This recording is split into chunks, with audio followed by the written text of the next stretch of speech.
every time I walk into an old growth forest is like the same feeling as if when I walk into a cathedral.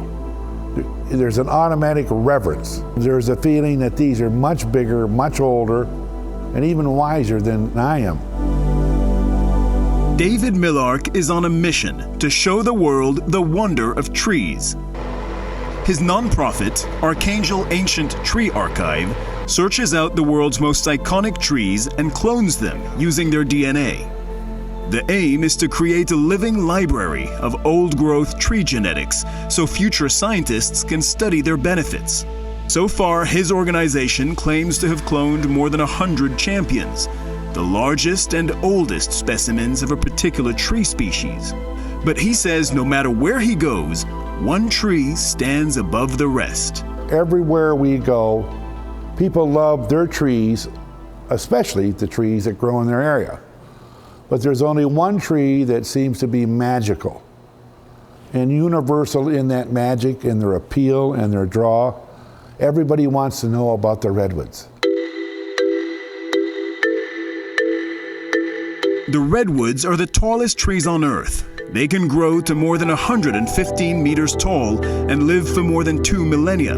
These giants are found only on a thin 700-kilometer band along the coast of Northern California and Southern Oregon, which Milarch says is part of the problem. There's only about 5% of the old-growth redwoods left. And nobody cloned any of those great trees before they cut them down and shipped them off. So we came along about 10 years ago and said, hey, listen, there's not much of this stuff left. Why don't we try and clone the world's biggest and oldest redwoods? That effort began in earnest about a decade ago.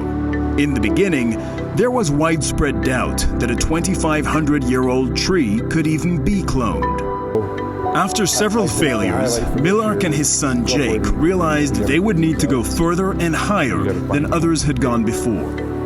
In order to get the best samples for cloning, climbers like Jake would need to go to the very tops of the trees, looking for that year's new growth, the best material for propagation. And that's usually right on top of the tree, right up growing in the clouds in the mist. We'll collect small samples, maybe a couple freezer gallon bags of material.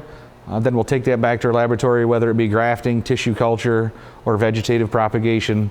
We can then produce new trees from just a small amount of samples.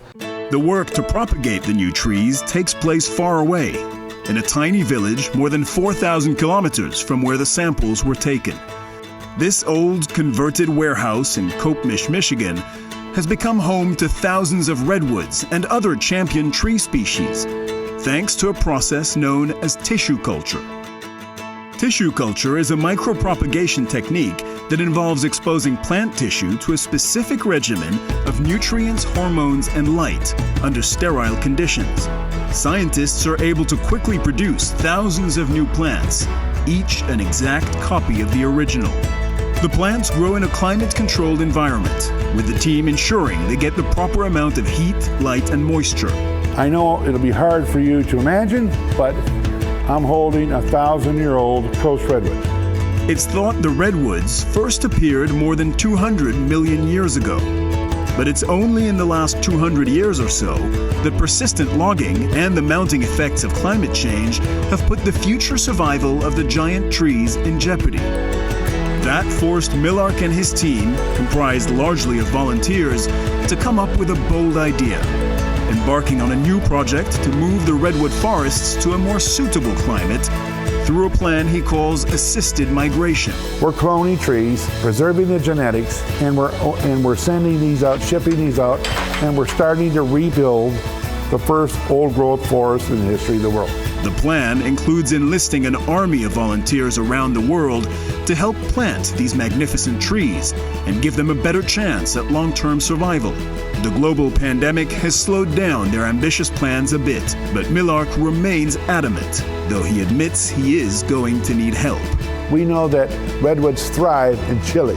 We know they thrive in New Zealand. I've seen them thriving in Ireland. I've seen magnificent redwoods at Windsor Castle in England. We know that they thrive in British Columbia. You don't have to have any money to do it. You don't have to have a college degree to do it. You just have to have a willingness to take a more intelligent view of what trees do for us, can do for us, and take action.